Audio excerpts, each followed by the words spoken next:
9th CBSE Science New Syllabus bookல நம்ம Physics chapterல உள்ள example 4.1 பார்க்குறோம். கொஸ்டின்ல என்னெல்லாம் கொடுத்துருக்காங்க அப்படின்னா ரெண்டு போஸ்ட்மேன் இருக்காங்க. ஓகே, அவங்க ரெண்டு பேரும் 210 கிலோமீட்டர்ஸை ரெண்டு பேரும் சேர்ந்து கவர் பண்ணுறாங்க. ஓகே, இப்போ ஒரு போஸ்ட்மேன் வந்து இங்கே இருக்காரு, ஒரு போஸ்ட்மேன் வந்து இங்கே இருக்காரு. அவங்க ரெண்டு பேர்த்துக்கு இடையில இருக்க டிஸ்டன்ஸ் எவ்வளோன்னு கேட்டிங்கன்னா 210 யோஜனாஸ். யோஜனாஸ்ன்றது ஒன்றும் இல்லைங்க, நம்ம கிலோமீட்டர் சொல்கிறோம் இல்லையா, அதுதான். இப்போ 210 யோஜனாஸை இவங்க ரெண்டு பேரும் சேர்ந்து நடந்து வர்றாங்க. இப்போ இவங்க ஒரு பாயிண்டில் வந்து மீட் பண்ணிக்குவாங்க. ஓகே, அப்போ அந்த மீட் பண்ணுறதுக்கு எவ்வளோ நாள் எடுத்துக்கிட்டாங்க அப்படிங்கிறது தான் கொஸ்டின். ஓகே, இப்போ இந்த போஸ்ட்மேன் இருக்கார் இல்லையா, இவரும் சேர்ந்து எப்போ மீட் பண்ணுறாங்க அதுதான் இப்போ கொஸ்டின். எத்தனை நாளுக்கு அப்புறம் மீட் பண்ணிக்குவாங்க அப்படிங்கிறத நம்ம கண்டுபிடிக்கணும். இப்போ ஃபர்ஸ்ட் போஸ்ட்மேன் இருக்கார் இல்லையா, அவர் ஒரு நாளைக்கு எவ்வளோ தூரத்தை கடக்கிறாரு, எவ்வளோ தூரம் நடக்கிறாரு அப்படின்னு பார்த்தீங்கன்னா 9 யோஜனாஸ் பர் டே. ஒரு நாளைக்கு 9 யோஜனாஸ் நடக்கிறாங்க. செகண்ட் போஸ்ட்மேன் வந்து எவ்வளோ நடக்கிறாருன்னா 5 யோஜனாஸ் நடக்கிறாரு. இப்போ என்னெல்லாம் கொஸ்டின் கேட்டிருக்காங்கன்னா எவ்வளோ நாளுக்கு அப்புறம் அவங்க ரெண்டு பேரும் மீட் பண்ணிக்குவாங்க, இது ஃபர்ஸ்ட் கொஸ்டின். ரெண்டாவது கொஸ்டின், இவங்க ரெண்டு பேரோட ஸ்பீடுமே வேற வேற இருக்கு பாருங்க. ஃபர்ஸ்ட் போஸ்ட்மேன் 9 யோஜனாஸ் தான், செகண்ட் போஸ்ட்மேன் வந்து 5 யோஜனாஸ்.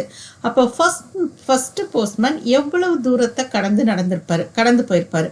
ஓகே, அதே மாதிரி செகண்ட் போஸ்ட்மேன் கடந்த தூரம் எவ்வளவு. இப்போ இதுதான் ஃபர்ஸ்ட் போஸ்ட்மேன்னா, இது செகண்ட் போஸ்ட்மேன். இவங்க ரெண்டு பேரோட டிஸ்டன்ஸையும் தனித்தனியாக நம்ம கண்டுபிடிக்க போகிறோம். எவ்வளோ தூரம் நடந்திருக்காங்க அப்படிங்கிற டிஸ்டன்ஸை தனித்தனியாக கண்டுபிடிக்க போகிறோம். அதுக்கு என்ன யூஸ் ஆகுனா அவங்களோட ஸ்பீடு, அதை வச்சு தான் நம்ம கண்டுபிடிக்க போகிறோம். இப்போ ஃபஸ்ட்டு வந்து நம்ம எவ்வளோ நாளில் அவங்க மீட் பண்ணுவாங்க அதை எப்படி கண்டுபிடிக்கிறதுன்னு நம்ம பார்க்கலாம். இப்போ பாருங்கள், ஃபஸ்ட்டு எடுத்தோன்னே நம்ம ஃபஸ்ட்டு போஸ்ட்மேனோட ஸ்பீடு என்ன அப்படின்னு சொல்லி பார்க்குறோம். ஸோ ஃபஸ்ட்டு போஸ்ட்மேன் வந்து ஒரு நாளைக்கு எவ்வளோ தூரம் நடக்கிறாரு அப்படின்னு பார்த்தீங்கன்னா 9 யோஜனாஸ் பர் டே. டே. ஓகே, இப்போ செகண்ட் போஸ்ட்மேன் எவ்வளோ தூரம் நடக்கிறாரு அப்படின்னு பார்த்தீங்கன்னா 5 யோஜனாஸ் பர் டே. ஓகே, இப்போ இவங்க ரெண்டு பேரோட ஸ்பீடுமே எவ்வளவு, அதுதான் ஆவரேஜ் ஸ்பீடு. ரெண்டு பேரும் சேர்ந்து ஒன் டேல வந்து அந்த ரெண்டு பேரும் சேர்ந்து எவ்வளவு டிஸ்டன்ஸை கடந்து வர்றாங்க, எவ்வளோ தூரம் நடக்கிறாங்க அப்படின்னா average speed equal to 9 + 5 is equal to 14. Okay, 14 yojanas per day. ஒரு நாளையில் அவங்க ரெண்டு பேரும் சேர்ந்து நடந்தது பர் டே. இப்போ டோட்டல் டிஸ்டன்ஸ் என்ன கொடுத்துருக்காங்க, 210 யோஜனாஸ். ஓகே, யோஜனா. இப்போ ஆவரேஜ் ஸ்பீடுக்குரிய ஃபார்முலா என்னது, total distance divided by total time. இப்போ நம்ம கண்டுபிடிக்க போகிறது என்னென்னா ரெண்டு போஸ்ட்மேனும் எவ்வளோ நாளுக்கு அப்புறம் மீட் பண்ணிக்குவாங்க. அப்போது நம்ம எத்தனை நாள் அப்படின்னு கண்டுபிடிக்கிறது டோட்டல் டைம். இப்போ அவங்க ரெண்டு பேரோட ஸ்பீடு எவ்வளவு, ரெண்டு பேரும் சேர்ந்து ஒரு நாளைக்கு எவ்வளோ தூரம் நடக்கிறாங்கன்னா 14 ஈக்குவல் டு மொத்த டிஸ்டன்ஸ் வந்து 210 டிவைடட் பை டி. அப்போ டி நம்ம கிராஸ் மல்டிப்ளிகேஷன், இது இங்கே போயிடும், இது இங்கே வந்துடும். அப்போ D is equal to 210 divided by 14. இப்போ நம்ம அடித்து கொடுத்தோம்னா நமக்கு எவ்வளோ ஆன்சர் கிடைக்கும் அப்படின்னு பார்த்தீங்கன்னா 15. அப்போ D is equal to 15 days. இப்போ அவங்க ரெண்டு பேரும் சேர்ந்து எத்தனை நாளைக்கு அப்புறம் மீட் பண்ணுவாங்க அப்படிங்கிறத நம்ம கண்டுபிடிச்சிட்டோம். இப்போ அடுத்து நம்ம கண்டுபிடிக்கிறது என்னென்னா இந்த ஃபர்ஸ்ட் போஸ்ட்மேன் எவ்வளோ தூரம் நடந்திருக்காரு, செகண்ட் போஸ்ட்மேன் எவ்வளோ தூரம் நடந்திருக்காரு, இதை தான் நம்ம கண்டுபிடிக்க போகிறோம். ஸோ ஈஸியாக கண்டுபிடிச்சிடலாம்.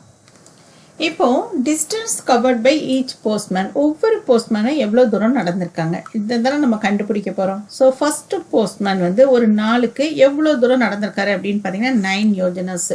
ஸோ ஸ்பீட் கண்டுபிடிக்கிற ஃபார்முலா என்னது, total distance divided by total time. So இங்கே ஸ்பீட் அப்படிங்கிறது 9, டோட்டல் டிஸ்டன்ஸ் தான் நம்ம கண்டுபிடிக்க போகிறோம். ஸோ டின்னே நம்ம வச்சுக்கலாம், டி.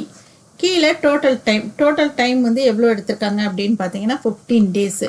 அப்போது இதில் டிஸ்டன்ஸ் நம்ம கண்டுபிடிக்கணும்னா இது ரெண்டும் கிராஸ் மல்டிப்ளிகேஷன். அப்போது டிஸ்டன்ஸ் இஸ் ஈக்குவல் டு 9 × 15. 9 × 15ஓட ஆன்சர் என்ன அப்படின்னு பார்த்தீங்கன்னா d is equal to 135 yojanas.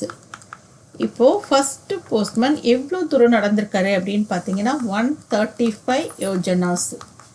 Okay, இப்போ செகண்ட் போஸ்ட்மேன் எவ்வளோ தூரம் நடந்திருக்காரு அப்படிங்கிறத நம்ம செக் பண்ணலாம். இப்போ நம்ம கண்டுபிடிக்கிறது செகண்ட் போஸ்ட்மேன். ஓகே, அவர் எவ்வளோ தூரம் நடக்கணும்னா ஒரு நாளில் அவர் 5 யோஜனாஸ் நடப்பார்.